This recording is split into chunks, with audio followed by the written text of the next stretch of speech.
ज्यादा से ज्यादा फांसी। खुदा तुम मेरी हस्ती को भी नबूस कर देता अगर खुदा 1 आदमी, 2 आदमी, 3 आदमी, 10 आदमी, 15 आदमी, 20 आदमी, खुदा का नाम।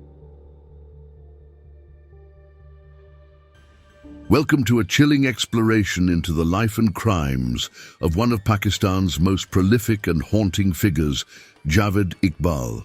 His story remains a haunting enigma, a tale of terror and tragedy that gripped a nation.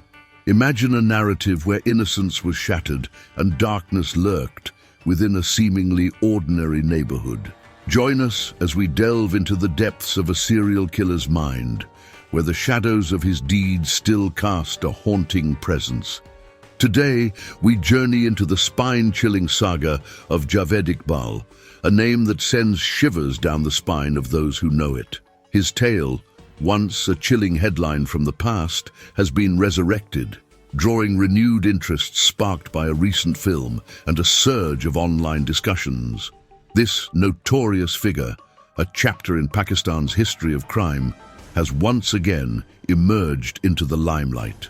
Stay tuned as we unravel the disturbing legacy of a man whose actions shook a nation to its core. In the crowded neighborhoods of Lahore, a series of harrowing vanishings sent shockwaves through the city. Among the unfortunate victims were Faisal Razak, a 9-year-old laborer at a cardboard workshop, Shakil Hassan, a 13-year-old schoolboy, and several others from similar humble backgrounds. These boys, forced by circumstances into labor or wandering the streets, vanished without a trace, leaving families in agonizing uncertainty. Their stories, tragically similar, reflected the vulnerability of children in impoverished communities.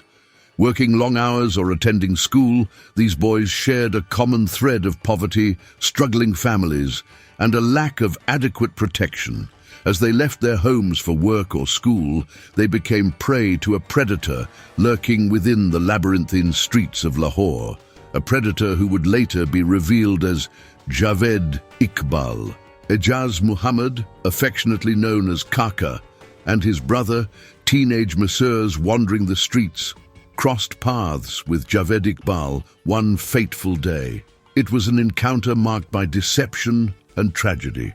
Lured by promises of work and monetary gains, the brothers were led to Iqbal's residence on Ravi Road, an innocuous-looking house concealing the horrors within.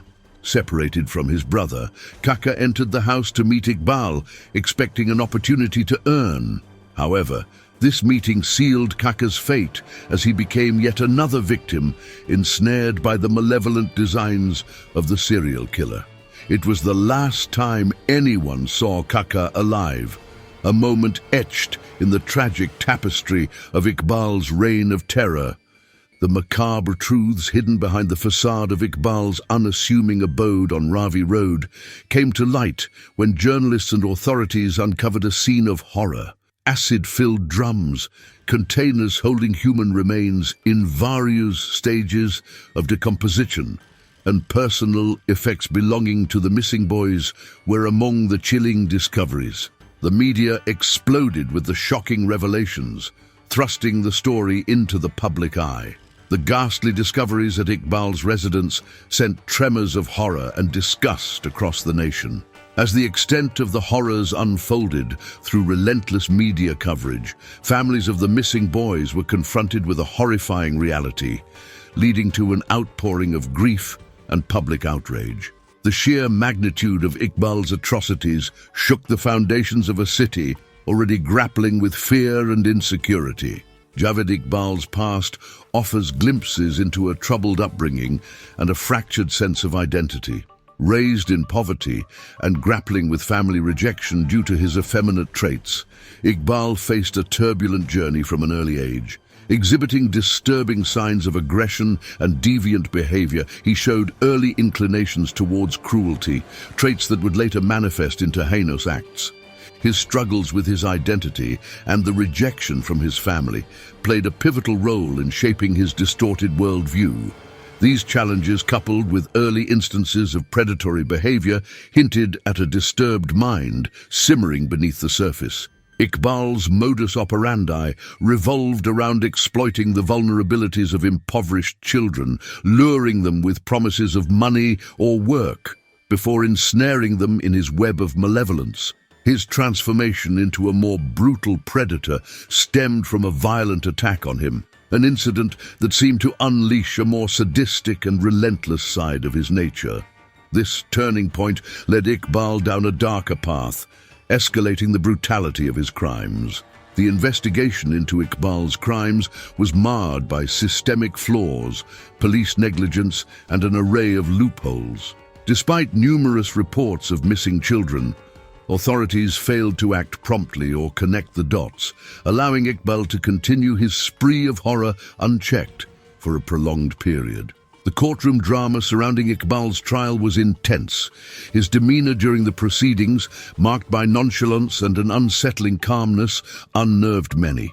The prosecution faced challenges in presenting a cohesive case due to the magnitude of the atrocities and the complexities surrounding the evidence. The controversial judgment pronounced sentencing Iqbal and his accomplice Sabir to death for the murders. However, the subsequent events cast a shadow of doubt over the case.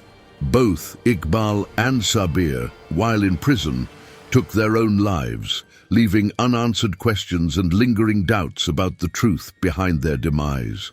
The suicides raised suspicions of whether justice was truly served or if there were underlying factors contributing to their deaths, leaving a haunting aftermath to this gruesome chapter in Pakistan's history. Javed Iqbal's crimes reverberated with shock and horror, etching a chilling legacy in the annals of Pakistani society. His systematic abduction, abuse, and murder of over 100 innocent children shook the nation to its core, exposing the vulnerabilities within society and the failures of law enforcement. The heinous nature of Iqbal's acts transcended mere criminality. It was a stark reflection of societal neglect, where marginalized and vulnerable children became easy prey. The profound impact of his atrocities echoed beyond the immediate victims and families, instilling fear and disbelief across communities. It sparked outrage, fostering a collective sense of insecurity and an urgent call for reform in safeguarding the nation's youth. The glaring systemic failures highlighted by Iqbal's case demand introspection and a proactive approach towards protecting vulnerable children. The lack of swift and coordinated action from law enforcement agencies, loopholes in the judicial system, and societal neglect played significant roles in allowing Iqbal's reign of terror to persist unchecked. It underscores the urgent need for better resources, protocols, and advocacy to protect those most susceptible to such predators. This sobering chapter in Pakistani history serves as a wake-up call, urging policymakers, communities, and individuals to prioritize the safety and well-being of children.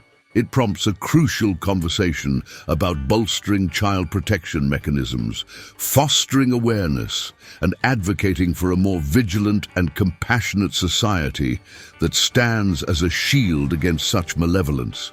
It's imperative to learn from these tragedies, channeling collective efforts towards a future where the innocence of children is safeguarded and their well-being is non-negotiable.